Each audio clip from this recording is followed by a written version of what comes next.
여러분에게 좀 직접적인 질문을 하나 드리겠습니다. 예, 아니오라고 분명하게 대답해 주시기 바랍니다. 여러분은 하나님의 자녀입니까? 예. 이거 너무 세게 나오셔가지고 하나님의 아들 또 하나님의 딸이 분명히 맞습니까? 네.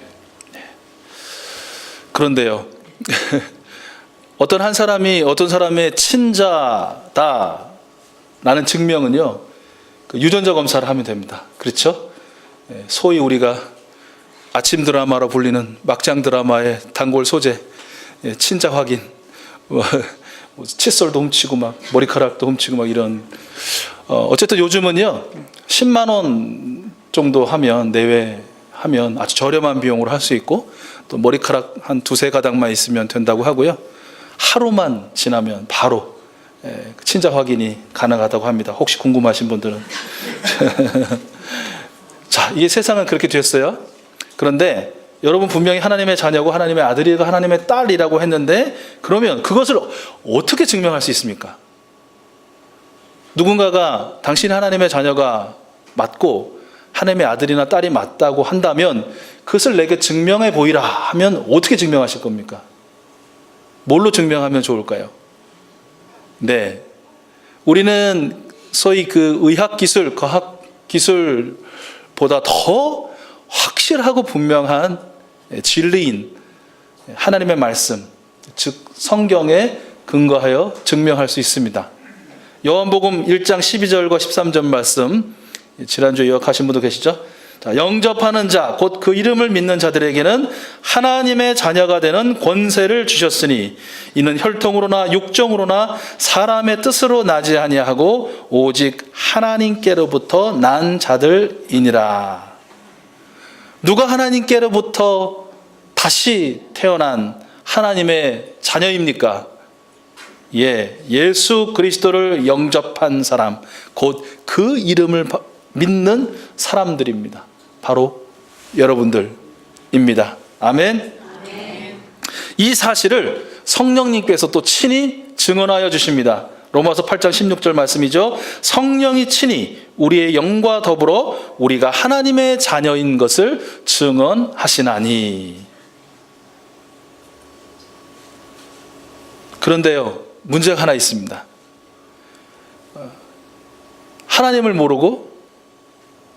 하나님을 모르니 당연히 하나님의 말씀인 성경도 믿지 못하는 사람들이 문제입니다. 우리야 하나님을 믿고 성경에 근거하는 것이 진리임을 알기 때문에 이런 주장으로 내가 하나님의 자녀가 맞다라고 증명할 수 있다고 생각하지만, 세상 사람들요, 안 믿는 사람들, 그 사람들은 그거야 너희들 이야기지, 네 주장이지, 나는 성경이라는 것 자체를 나는 인정할 수 없어. 그것 말고 너희가 하나님의 자녀, 하나님의 아들이라는 딸이라는 증명을 내가 해봐 라고 묻는다는 거예요. 우리 안에서는 아무렇지도 않게 아무런 어떤 다른 의의를 제시할 것도 없이 그냥 당연히 하나님이 이렇게 말씀하시고 나는 말씀대로 했기 때문에 나는 하나님의 자녀예요. 서로 다 이해가 되고 용인이 되고 다 용납이 되는데, 그렇지 않는 사람들이 있다라는 것이에요. 그리고 그들은 묻는다는 것이에요. 도대체 누가 하나님의 자녀냐라고 말입니다. 하나님께서 오늘 말씀을 통해서 우리 밖의 질문, 그러니까 두 가지 질문이 될 것 같은데, 우리 안에서는 어떤 질문이 가능하냐면, 그러면 예수 그리스도를 영접하여 하나님께로부터 다시 태어난 나는 어떻게 살아야 하는가? 라는 그 질문에 대한 답으로 들을 수 있을 것 같고요. 우리 밖의 질문, 도대체 누가 하나님의 자녀냐 이 시대에, 이 세상에서 라고 하는 이 질문에 이 말씀으로 답을 할 수 있을 것 같아요. 오늘 우리 안에서의 질문이 아니라 우리 밖에서 들려오는 질문, 누가 하나님의 자녀이냐라는 이 질문에 답하는 형식으로 말씀을 한번 나눠보도록 하겠습니다. 자, 누가 하나님의 자녀인가 라고 세상에 물을 때 우리 이렇게 답할 수 있어야 합니다. 첫째, 죄를 짓지 않는 사람이다. 자, 9절 말씀인데요, 하나님께로부터 난 자마다 죄를 짓지 아니하나니 라고 하나님께서 말씀해 주셨어요. 자, 누가 하나님의 자녀입니까? 여러분 같이 한번 해보실래요? 죄를 짓지 않는 사람이다. 죄를 짓지 않는 사람이다. 죄를 짓지 않는 사람이다. 자, 이 말씀을 들으면 어떤 생각이 이 밑에서부터 훅 치고 올라오나요? 어떤 반문을 자연스럽게 하시게 돼요? 죄를 짓지 않는다. 네. 그렇지요. 바로 정확하게 지금 또릿또릿하게 아주 분명하게 말씀하시는 거예요. 우리에서 이게 치고 올라와요. 어떻게 사람이 죄를 짓지 않을 수 있습니까? 라는 말로 이제 막 올라오죠. 이게 이제 뭐 여러 가지 이유가 있을 거예요. 그렇죠? 이 말을 하게끔 만드는 이유가. 자, 그런데요.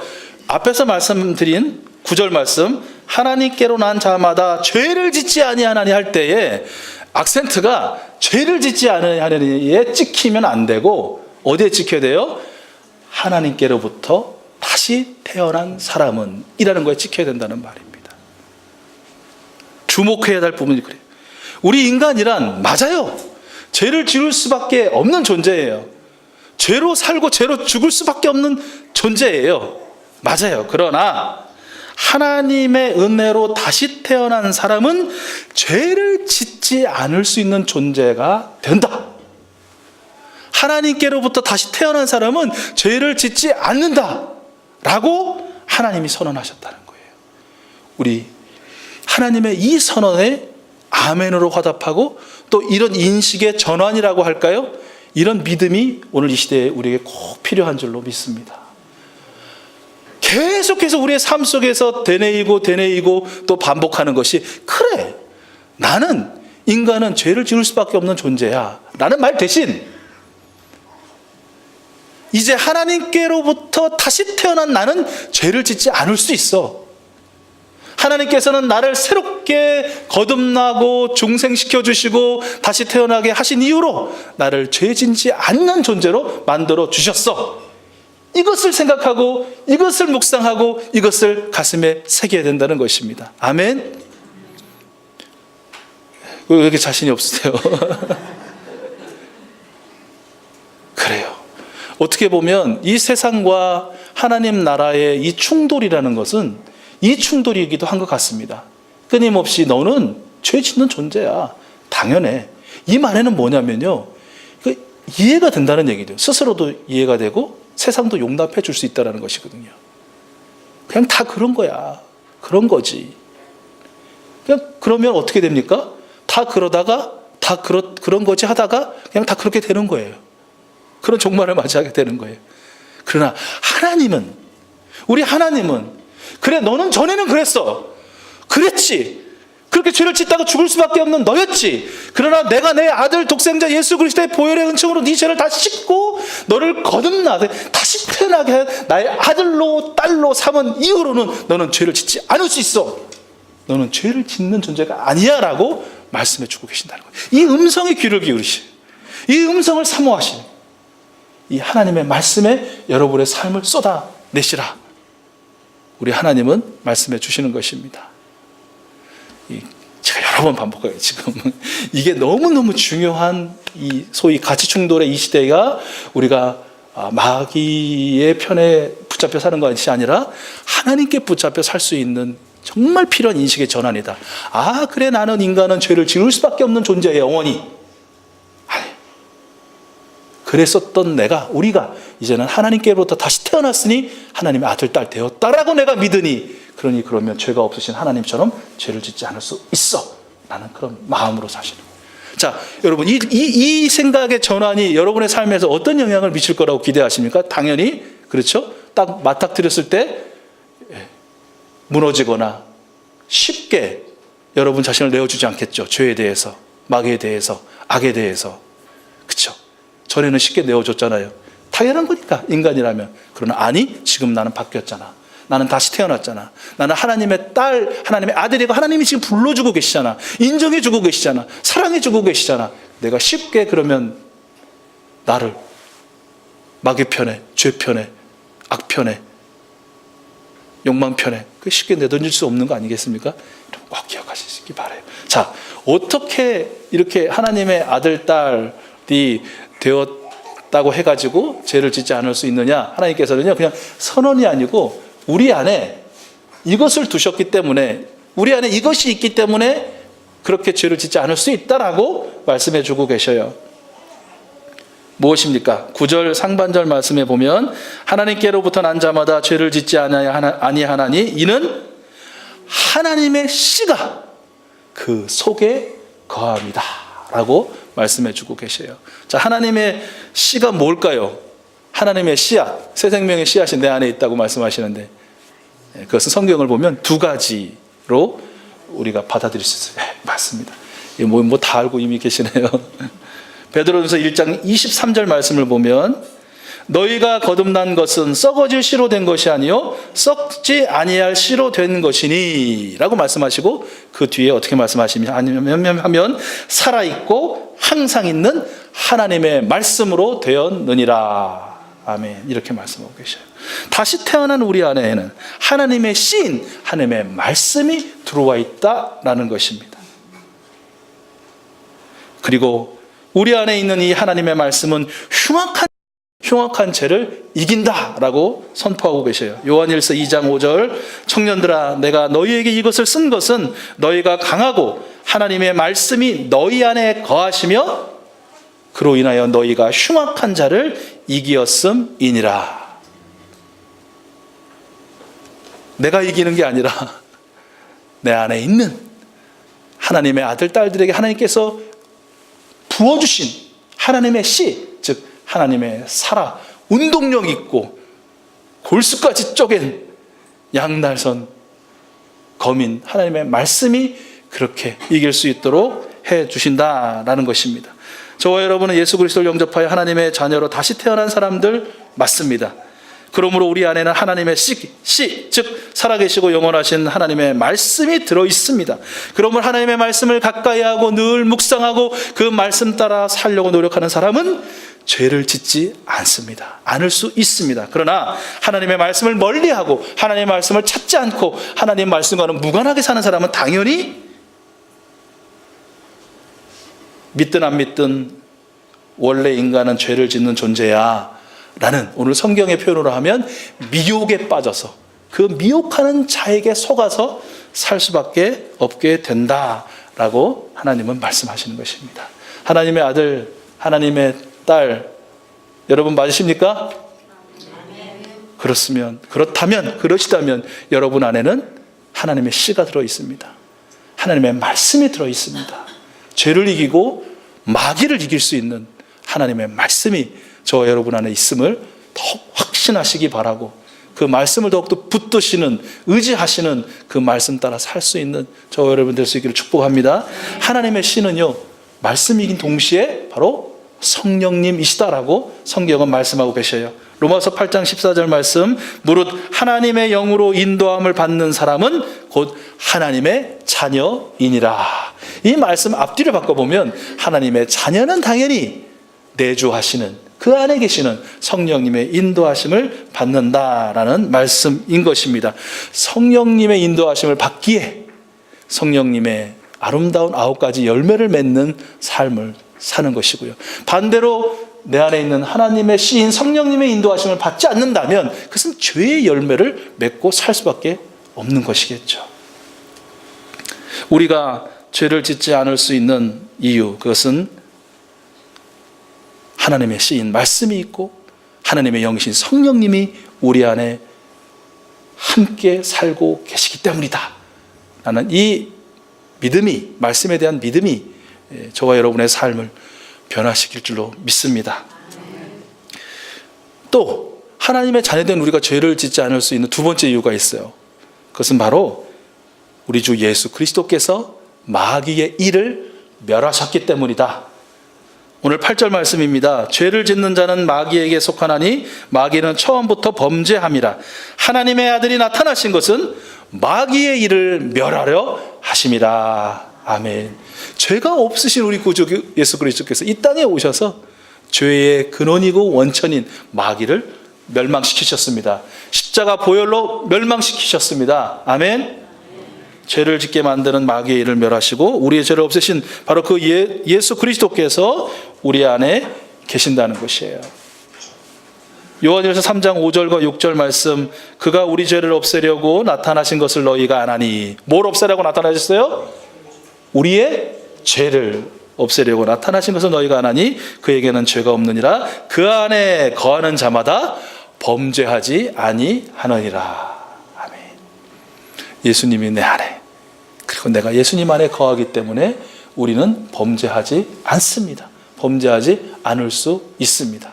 아멘. 네, 우리가 더 크게 아멘 해야 될 것 같아요. 지금 보니까 지훈이하고 사랑이가 더 크게 막 아멘 하니라고 막 정신이 없어가지고 저희도 더 정신 바짝 차리고 우리 아가들보다 더 받고 아멘으로 화답을 해야 될 것 같아요. 자, 여러분, 누가 하나님의 자녀입니까? 나는 우리 밖의 질문, 이 세상의 질문에 우리 이렇게 답할 수 있어야 합니다. 그 안에 하나님의 말씀과 성령, 그리고 예수 그리스도로 인하여 범죄하지 않는 사람이다. 바로 저와 여러분이 그 주인공 될 수 있기를 소원합니다. 자, 두 번째, 누가 하나님의 자녀라? 라는 세상의 질문에 우린 이렇게 답할 수 있을 것 같습니다. 그것은 바로 의를 행하고 형제를 사랑하는 사람이다 라는 것이 오늘 10절 말씀인데요. 이러므로 하나님의 자녀들과 마귀의 자녀들이 드러나나니. 드러난다는 거예요. 누가 하나님의 자녀인지, 누가 마귀의 자녀인지 이제 밝히 다 드러난다. 어떻게? 무릇 의를 행하지 아니하는 자나 또는 그 형제를 사랑하지 아니하는 자는 하나님께 속하지 아니하느니라. 부정문이죠. 의를 행하지 않고 형제 자매를 사랑하지 않는 사람은 마귀에게 속한 것이고, 반대로 의를 행하고 형제 자매를 사랑하는 자는 하나님께 속하였다라고 오늘 말씀해 주고 계십니다. 무엇을 하지 않는 것은 물론이고, 그러니까 범죄하지 않는 것은 물론이고, 그러니까 첫째, 하나님의 자녀가 누구인가 라고 말했을 때 죄를 짓지 않는 사람이라고 그랬잖아요. 무엇을 하지 않는 것을 넘어서 하라 명하시는 것을 실천하는 사람이 바로 하나님의 자녀다라는 것이죠. 오늘 말씀에 특별히 두 가지, 의를 행하고 형제를 사랑하는 것을 그 증거로 말씀해 주고 계신데요. 지금부터 100년 훨씬 전에 드와이트 무디 목사님 아시죠? 세계 최고의 부흥사, 100만 명에게 복음을 전했다고 하시는데요. 이분은 이런 말씀하셨어요. 100명 중 1명은 성경을 읽고 나머지 99명은 그리스도인을 읽는다라는 말씀하셨어요. 100수십 년 전에 이미. 2018년은 어떨까요? 100명 중 한 사람은 성경을 읽고 나머지 99명은 그리스도인들을 무시한다. 그동안 실컷 읽어보니까 별 볼 일 없더라. 그냥 나랑 똑같이 원래 죄 짓고 살아 라는 사람이더라. 그냥 이럴 때는 내가 먼저지. 내 편리와 내 안전과 또 내 이득이 먼저지. 무슨 소리야. 등등. 자세히 읽어봤으나, 여러 번 읽어봤으나 전혀 다르지 않은 그 사람들. 무시할 수밖에 없는 거 아니겠습니까? 너무 지나치다고 생각되실 수도 있지만, 그러나 이것이 현실에 가깝다라는 것이 우리의 인식 아니겠습니까? 나도 하나님의 아들, 하나님의 딸이 되고 싶다. 정말 그렇게 하나님의 자녀라고 불리고 싶다라는 감동을 전혀 주지 못한 오늘, 우리의 주님은 다시 우리에게 격려하시며 말씀해 주십니다. 너희는 내가 사랑하는, 내가 함께하는 나의 아들이요 나의 딸이다. 의를 행하고 형제를 사랑하라. 자, 그러면 의를 행한다는 거는 어떤 것일까? 아마 아주 여러 가지로 이야기할 수 있을 것 같아요. 자, 한번 생각해 보실래요? 의를 행한다는 건 어떻게 하는 것이 의를 행하는 것일까요? 네, 한번 떠올려 보세요. 하나님의 의를 실천한다, 의를 행한다는 건 어떤 걸까? 자, 여러 이제 생각들 다 맞으시고요. 오늘 이렇게 좀 정의하셨으면 좋겠어요. 왜 웃으세요? 생각도 안 했는데 맞다고 그러시니까 그러신 건가요? 자, 한번 따라서 한번 해보실래요? 자, 의를 행한다는 게 뭘까? 탐욕이 아닌 가치를 추구하는 행동. 여기에 이제 제가 주어가 없으니까 주어를 집어넣어 가지고 다시 한번 말씀드리겠습니다. 의를 행한다는 건 뭘까? 나의 탐욕이 아닌 하나님의 나라의 가치를 추구하는 행동이다. 오늘은 요런 정의에 한번 여러분 생각을 좀 대보시기 바랍니다. 자, 이 말이 또 뭐지? 좀 쉽게 어떻게 풀 수 있을까라고 생각하다가 아브라함 링컨 미국 대통령이 이런 말을 했다고 하는데 이게 딱 맞는 것 같아요. 어떤 말을 했냐면 하나님이 내 편이나 우리 편인지 아닌지 나는 관심이 없다. 재밌죠? 하나님이 내 편인지 우리 편인지 나는 솔직히 관심이 없다. 나의 가장 큰 관심은 내가 하나님 편에 서는 것이다. 의를 행한다는 것, 이것이 나의 탐욕 대신 하나님 나라의 가치를 추구하는 행동이라는 것, 그럼 이걸 구체적으로 어떤 것이냐라는 것은 바로 하나님이 내 편인지 우리 편인지는 관심을 안 갖고 그저 유일한 관심이 있다면 과연 나는 하나님의 편인가를 늘 생각하고 그것에 부합하다면 행하는 것이고 그것이 아니라면 거두는 것, 이것이 바로 의를 행한다는 것이다 라고 할 수 있을 것 같아요. 이제 아브라함 링컨이 이제 그 남북 전쟁을 소위 노예 전쟁을 마치고 재임하면서 이제 연설을 했다고 하는데요. 하여튼 연설문이 좀 길긴 해요. 그래서 지금 시간이 좀 지나서 요거는 좀 제가 생략을 하도록 할 텐데요. 이게 뭐냐면 이게 압축해서 정리하면 그런 거예요. 그 당시나 지금이나 가장 큰 문제는 뭐냐면 하나님의 자녀가 되었다고 주장하는, 그 당시엔 남군이나 북군이나 다 마찬가지였을 테니까요. 하나님 우리 편이 되어 주십시오. 우리에게 승리를 허락하여 주십시오. 했지만 하나님은 누구의 편도 아니었고 누구에게도 승리를 허락하지 않으셨잖아요. 그렇죠? 마찬가지로 하나님의 자녀가 되었다고 주장하는 사람들, 교회들, 기관들, 국가들, 그리고 웬만한 모든 사람들은 다 하나님을 자기 편으로 만들려고 한다는 거예요. 사람들이나 집단이 자신이 옳다고 확신할 때 내가 확신한 이 내 생각에 우리 하나님도 동의하셨어 또는 동의하셔 라고 하고 행동을 한다는 것이에요.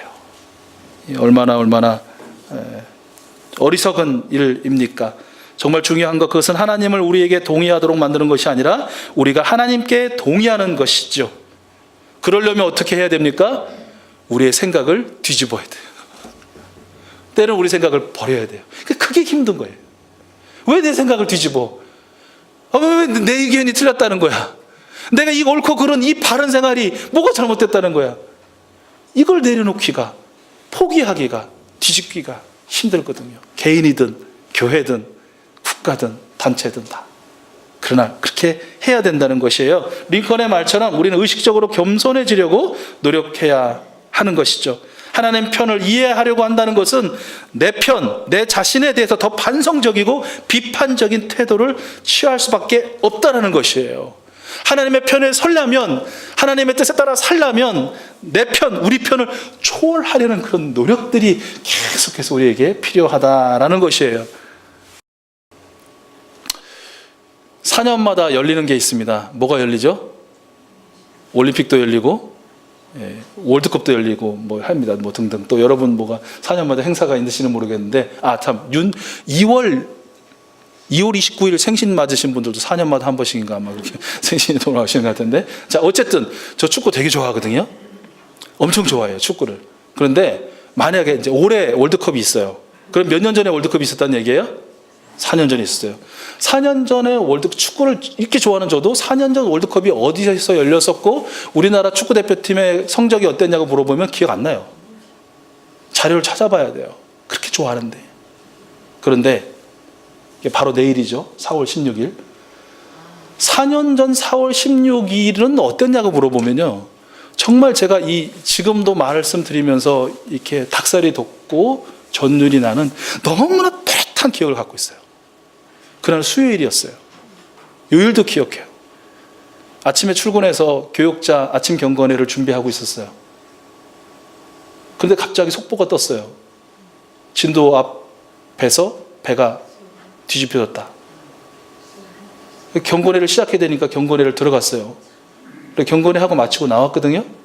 얼마 지나지 않아가지고 전원 다 구조했대요. 아유 다행이다. 좀 이상은 했어요.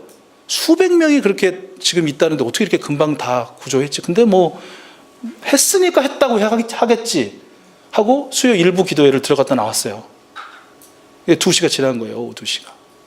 근데 그 다음부터는 정말 이 생생하게 중계되는, 이미 배는 다 침몰이 거의 다 되어가는 그런 상황에 정말 숨쉬기도 어렵고 정말 이 심장이 너무 뛰어서 괴로웠던 그 하루였어요. 그리고 이제 내일이면 만 4년이 되는 것이라는 거죠. 아마 여기 계신 분들도 그렇고. 그 다음에 이제 또 어떤 분들 혹시 마음에 불편함이 있는 분도 계실 거예요. 야, 지긋지긋하다. 이 4년 동안 그렇게 하고 또 하고, 세월이 4년이나 지났는데 또 세월호 얘기하면 또 이렇게 말씀하신 분도 또 그런 생각을 가지신 분도 있어요. 이해합니다. 그럴 수 있습니다. 그러나 우리가 이렇게 다시 한번 또 사주기를 맞이해서 말할 수밖에 없는 이유는 바로 그것이에요. 하나님의 의를 행한다는 것이 자신의 탐욕이 아니라, 어떤 사람이나 단체의 기관이나 국가의 탐욕이 아니라 하나님 나라의 가치를 추구하는 것이 맞다면, 그것이 마땅히 하나님 자녀됨에 해야 할 일이라면, 그래, 사고야 날 수 있죠. 사고를 일부러 만들어냈다는 음모론도 있어요. 저는 거기까지는 동의하지 않아요. 모르지만. 그러나 있을 수 있죠. 있을 수 있다고 생각해요. 문제는 뭐예요? 있을 수 있는 그 사고에 왜 났는지, 그리고 그 외의 대처는 어땠는지, 어떠한 결과와 어떠한 열매가 있었는지, 이거는 좀 상식적으로, 그야말로 합리적으로 누군지 그래서 그랬구나 할 수 있는 이 과학 문명 시대에 그렇게 좀 얘기해 줄 수는 없을까요? 그날도 그렇고 4년이 지난 지금도 그렇고, 아시죠? 감추는 놈이 범인이에요. 가리는 사람이 찔리는 게 있는 거고, 집에서 우리 남편들 뭔가 아내가 뭐를 탁 얘기하면 깜짝 놀라가지고 막 비상금 생각나고 막 어디 딴 데는 하여튼 찔리고 숨기고 가리고 감추고 하면 이거는 뭐가 문제가 있는 거거든요.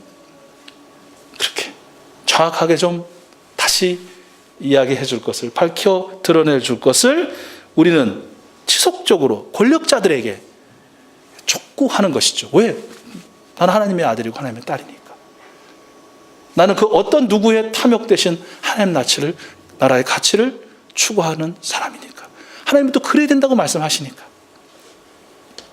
비단 그 세월호 사건뿐만 아니라 오늘도 벌어지고 있고 전에도 벌어지고 있는 모든 사건들도, 이것이 만약에 가리워지고 감추어지고 묻어져서 풀풀 썩은 내가 나는 것이라면, 이것이 바로 하나님의 거룩한 의로운 빛의 조명으로 말미암아 밝히 드러나 하나님이 인정하시고 또 하나님이 기뻐하시는 하나님의 나라로 변화될 수 있기를, 그렇게 바뀌어나갈 수 있기를 소망합니다. 여러분, 누가 하나님의 자녀입니까? 의를 행하는 사람입니다. 자신의 탐욕이 아닌 하나님의 나라의 가치를 추구하는 행동을 하는 사람, 바로 그 사람이 하나님의 자녀이다라고 우리밖에 이 세상의 질문에 대해서 우리는 답할 수 있다라는 것입니다. 자, 마지막으로 요거는 짧게 하고 끝낼게요. 형제자매를 사랑한다는 건 무엇일까요? 또 한번 생각해 보세요. 자, 형제자매를 사랑한다는 건 뭘까요? 또 생각하시는데 저는 이렇게 여러 차례 이런 형제자매를 사랑한다는 것에 대한 답으로 저는 항상 요 이야기를 하는데요. 뭐냐면 웰컴 투 동막골이라는 오래된 영화의 그 불악촌장의 이 한마디는 정말 형제자매 사랑에 합당한 유일한 대답이다. 어떻게 하면 이렇게 불악민들이 행복하게 잘 삽니까? 촌장의 말입니다. 잘 먹여야지. 잘 먹여야지. 그러니까 먹으면 돼요. 음식을 먹으면 돼요. 형제자매의 사랑이란 뭐냐? 형제자매를 초대해. 음식을 같이 먹어요. 함께 걸으며 이야기를 나눠요. 그리고 예수님을 이야기하고 예수님을 찬양해요. 이 말씀 들으면서 이게 형제자매 사랑이구나 라는 것을 바로 하루 전, 어제 저를 비롯한 십수 명의 사람들이 경험했어요. 그래요. 그것이 형제자매를 사랑한다는 것이에요. 하나님의 자녀가 누구냐라고 묻는 우리 밖의 질문에 잘 먹임으로써, 질문하는 사람을 일단 잘 먹임으로써 우리는 이게 우리가 하나님의 아들이고 딸이다라는 것을 증명할 수 있어요. 이번 한 주간 누가 하나님의 자녀야? 너 하나님의 아들이야 말이야? 그 입에 만난 음식을 넣으세요.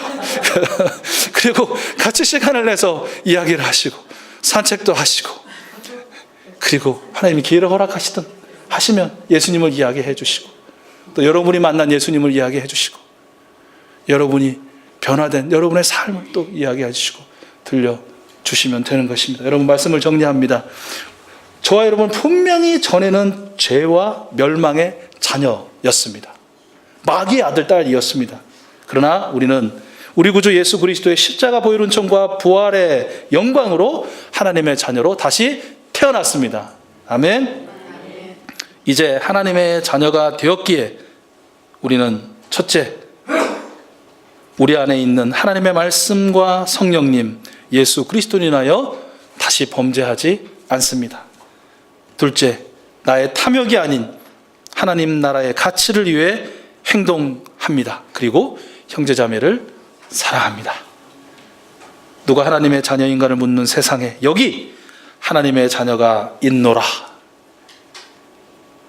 성경 읽고 이제 무시하지 말고 나를 다시 읽어줘, 우리를 다시 읽어줘 라고 말할 수 있는 우리 모든 익수수 가족들 되기를 우리 하나님은 원하십니다.